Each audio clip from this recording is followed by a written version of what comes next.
Romanos capítulo 9. Digo a verdade em Cristo, não minto, testemunhando comigo no Espírito Santo a minha própria consciência. Tenho grande tristeza e incessante dor no coração, porque eu mesmo desejaria ser anátema, separado de Cristo por amor de meus irmãos, meus compatriotas, segundo a carne. São israelitas, pertence-lhes a adoção e também a glória, as alianças, a legislação, o culto e as promessas. Deles são os patriarcas, e também deles descende o Cristo segundo a carne, o qual é sobre todos, Deus bendito para todos sempre. Amém. E não pensemos que a palavra de Deus haja falhado, porque nem todos os de Israel são de fato israelitas. Nem por serem descendentes de Abraão, são todos seus filhos. Mas em Isaque será chamada a tua descendência. Isto é, estes filhos de Deus não são propriamente os da carne, mas devem ser considerados como descendência os filhos da promessa. Porque a palavra da promessa é esta: por este tempo virei, e Sara terá um filho, e não ela somente, mas também Rebeca, ao conceber de um só Isaque, nosso pai.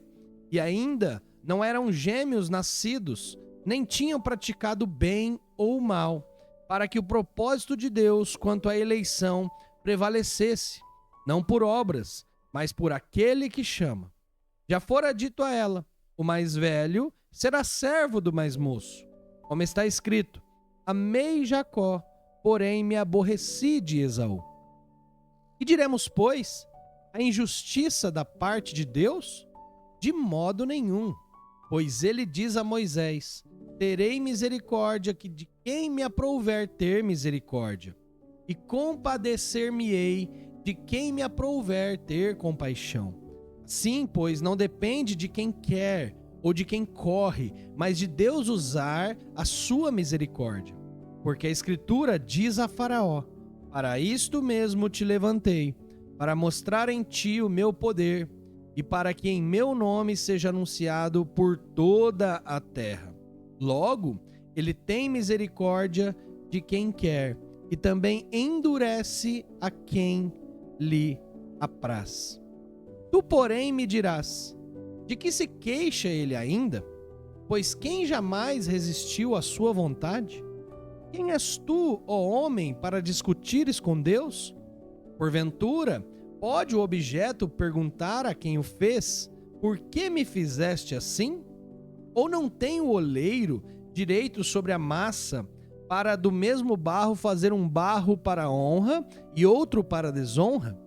E diremos, pois, se Deus, querendo mostrar a sua ira e dar a conhecer o seu poder, suportou com muita longanimidade os vasos de ira, preparados para a perdição, a fim de que também desse a conhecer as riquezas da sua glória em vasos de misericórdia, e para a glória preparou de antemão, os quais somos nós, a quem também chamou, não só dentre os judeus, mas também dentre os gentios? Assim como também diz em Oséias: chamarei meu povo ao que não era meu povo, e amada a que não era amada. E no lugar em que se lhe disse: vós não sois meu povo, ali mesmo serão chamados filhos do Deus vivo. Mas, relativamente a Israel, dele chama Isaías: ainda que o número dos filhos de Israel seja como a areia do mar, o remanescente é que será salvo, porque o Senhor cumprirá a sua palavra sobre a terra, cabalmente e em breve.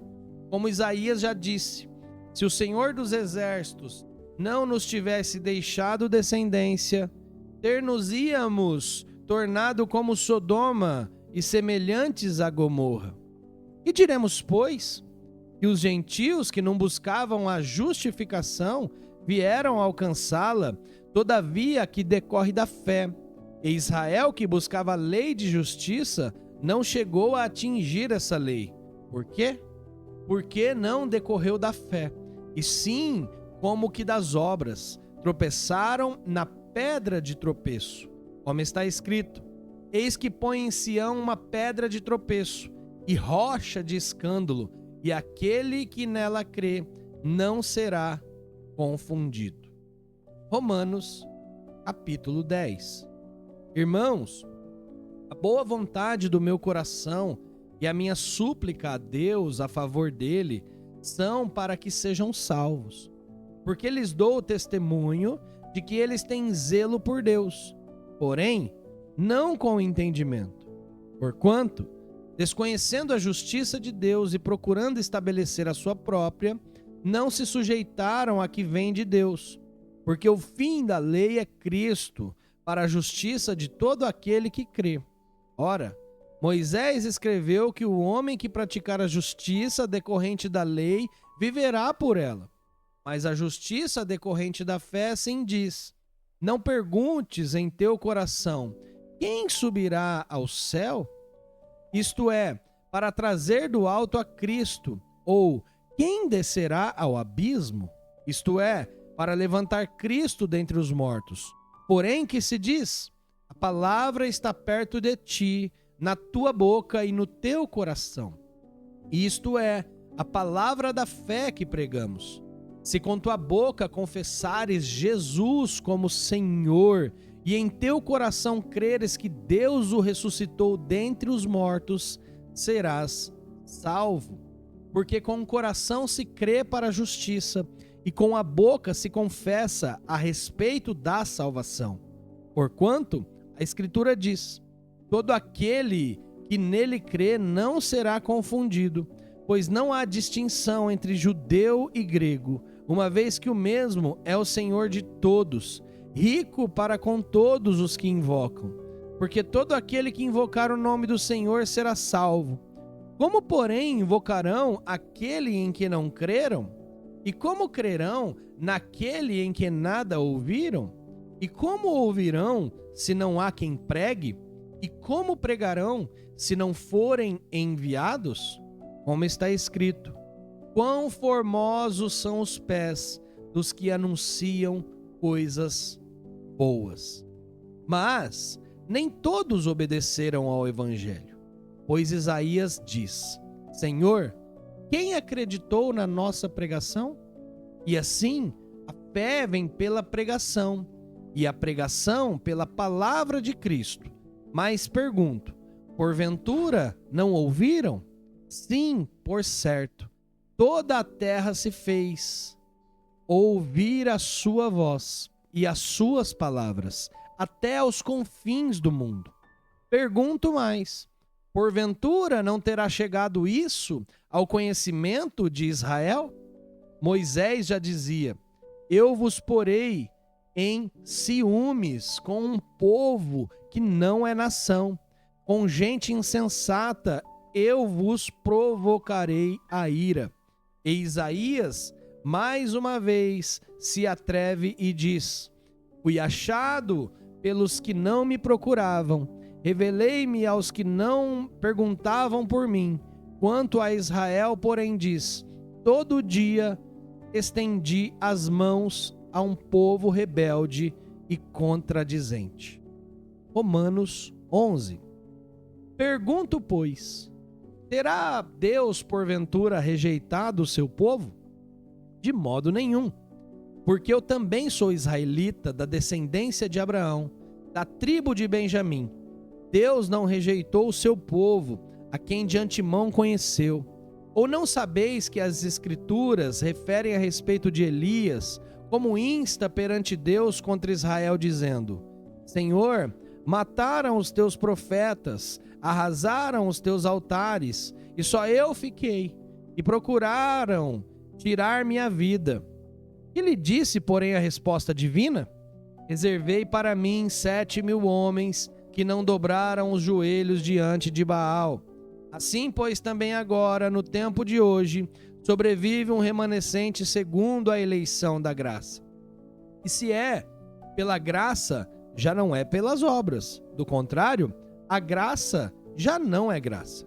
E diremos, pois, o Israel que busca, isso não conseguiu, mas a eleição o alcançou. E os mais foram endurecidos, como está escrito: Deus lhes deu espírito de entorpecimento, olhos para não ver e ouvidos para não ouvir, até o dia de hoje. E diz Davi: tornem-se-lhes a mesa em laço e armadilha, em tropeço e punição. Escureçam-se-lhes os olhos, para que não vejam e fiquem para sempre encurvadas as suas costas. Pergunto: pois, porventura, tropeçaram para que caíssem? De modo nenhum, mas pela sua transgressão. Veio a salvação aos gentios, para pô-los em ciúmes. Ora, se a transgressão deles redundou em riqueza para o mundo, e o seu abatimento em riqueza para os gentios, quanto mais a sua plenitude. Dirijo-me a vós outros que sois gentios. Visto, pois, que eu sou apóstolo dos gentios, glorifico o meu ministério para ver se, de algum modo, posso incitar à emulação os do meu povo e salvar alguns deles. Porque, se o fato de terem sido eles rejeitados trouxe reconciliação ao mundo, que será o seu restabelecimento senão vida dentre os mortos? E se forem santas as primícias da massa, igualmente o será a sua totalidade. Se for santa a raiz, também os ramos o serão. Se, porém, algum dos ramos forem quebrados, e tu, sendo oliveira brava, fostes enxertado em meio deles, e te tornaste participante da raiz e da seiva da oliveira, não te glorieis contra os ramos. Porém, se te gloriares, sabe que não és tu que sustentas a raiz, mas a raiz a ti. Dirás, pois, alguns ramos foram quebrados, para que eu fosse enxertado. Bem, pela sua incredulidade foram quebrados. Tu, porém, mediante a fé, está firme.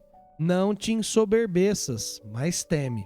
Porque se Deus não poupou os ramos naturais, também não te poupará. Considerai, pois, a bondade e a severidade de Deus, para com os que caíram, severidade, mas para contigo a bondade de Deus, se nela permaneceres. De outra sorte, também tu serás cortado. E eles também, se não permanecerem na incredulidade, serão enxertados, pois Deus é poderoso para os enxertar de novo. Pois se foste cortado da que por natureza era oliveira brava, e contra a natureza enxertado em boa oliveira, quanto mais não serão enxertados na sua própria oliveira aqueles que são ramos naturais. Porque não quero, irmãos, que ignoreis este mistério, para que não sejais presumidos em vós mesmos, que veio endurecimento em parte a Israel, até que haja entrado a plenitude dos gentios. E assim, todo Israel será salvo, como está escrito: virá de Sião o libertador, e ele apartará de Jacó as impiedades. Esta é a minha aliança com eles, quando eu tirar os seus pecados. Quanto ao evangelho, são eles inimigos por vossa causa. Quanto, porém, à eleição, amados por vossos patriarcas, porque os dons e a vocação de Deus são irrevogáveis. Porque assim como também outrora fostes desobedientes a Deus, mas agora alcançastes misericórdia à vista da desobediência deles, assim também estes agora foram desobedientes, para que igualmente eles alcancem misericórdia, à vista da que vos foi concedida. Porque Deus a todos encerrou na desobediência, a fim de usar de misericórdia para com todos. Ó profundidade da riqueza, tanto da sabedoria como do conhecimento de Deus! Quão insondáveis são os teus juízos, e quão inescrutáveis os seus caminhos! Quem, pois, conheceu a mente do Senhor? Ou quem foi o seu conselheiro? Ou quem primeiro deu a ele para que lhe venha a ser restituído? Porque dele, e por meio dele, e para ele são todas as coisas. A ele, pois, a glória eternamente. Amém.